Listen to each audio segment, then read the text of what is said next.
Today I present to you the top 9 reasons to be hyped for Star Citizen. This is my personal list, so they may not match up with yours, but please feel free to let me know what you're excited about and whether I've missed any off. If you haven't pledged yet, be sure to use my referral code when signing up to get 5,000 United Earth credits for free to spend when you get into the game. Star Citizen's universe is going to be populated with history, myth and intrigue due to the sheer magnitude of lore written and created by the in-house lore team. These include short stories, politics, sport and history for all the planets and systems. The amount of lore already available is incredible and helps create this living, breathing universe which will feel rich and mysterious. A perfect way to make us all feel a part of the verse. One of the greatest things Chris Roberts and his team are focused on is the attention to detail. Little things make the biggest difference. With a universe so astronomically vast, it is incredible that Chris Roberts is so determined to keep the smallest of details a part of Star Citizen.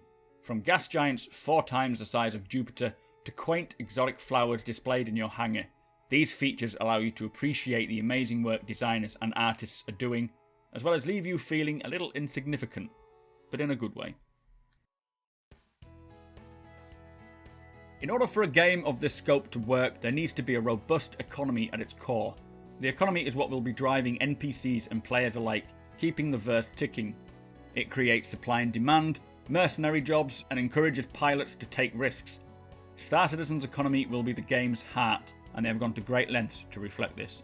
Locations with a dwindling economy will begin to take on a new look as shops shut down, graffiti appears, and the NPC population will decrease as they start leaving the system looking for work elsewhere, being replaced by criminal elements moving in to take advantage. It will also be player driven to a degree, meaning we will have a small effect on what will happen. A recent breakthrough in the development of Star Citizen was the impressive new damage tech, which was debuted on the Aegis Gladius. The tech allows for any damage taken on a ship to be accurately represented in the location it was hit, from burns caused by energy weapons to bullet holes from ballistic weapons. Not only that, but the damage will persist until you get it repaired, or your ship explodes, of course. It's not only an aesthetic feature, it helps in creating a more robust combat system, leading to tactical and concise approaches when planning your attack, meaning you can take out specific areas or components of a ship, and when working as a team, even capture much larger ships than your own. The final 2 benefits of this tech is that it requires far less memory for each ship than the older system, plus it requires much less time for ships to be developed, meaning we get them in our hangars sooner.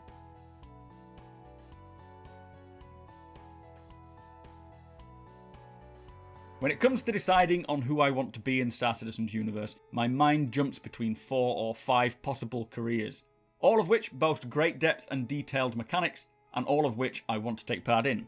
At number 5 is the enormous amount of possible careers available. I'm going to try and reel off as many of the careers I can think of. Let me know if I miss any off. We have trader, cargo hauler, escort, miner, engineer, mechanic, medic, search and rescue, space transport, racer, pirate, bounty hunter, information runner, smuggler, soldier, mercenary, explorer, pioneer, capital ship commander, spy, salvager, component tuner, and that's just to name a few.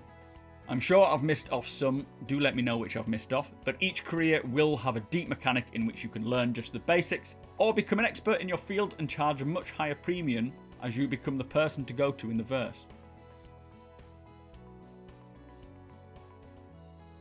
The next one is unfortunately what has given Star Citizen its bad press recently, mainly down to a misunderstanding that Star Marine, the dedicated FPS level, was to be released months ago.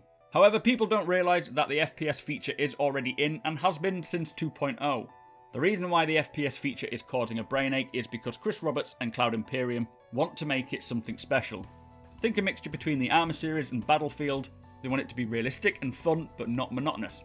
Currently, they are implementing a set of unique animations which include a realistic motion set when your character stops or starts running and also changes direction, rather than the classic twitch shooters we see all too often. Not only that, but they are creating a breathing system in which your character will have better accuracy shooting in between breaths, along with a robust medical system. The FPS is set to be a slower, more tactical shooter in which decisions and forward planning will give you the edge against your opponents. Now, although I have placed this next one at number 3, I'm sure there are many of you who would have this at number 1. Multicrewing ships in the universe will be one of the most incredible and rewarding features of Star Citizen. Each multicrew ship will feature multiple stations for each player to interact with its own unique gameplay. For example, as an engineer, it is up to you to ensure every part of your ship is running smoothly as possible, repairing or replacing damaged components, tweaking the system to get the best performance out of it. Other stations include navigation, communication, shield management, weapon management, radar, power management, and even ship security to patrol the ship, checking for any unwanted stowaways. The multicrew facet of Star Citizen's universe is partly what makes this game stand out from the rest. Controlling a ship of such scale with your friends while trying to achieve a single goal will be one of the most memorable moments within the verse, and I cannot wait.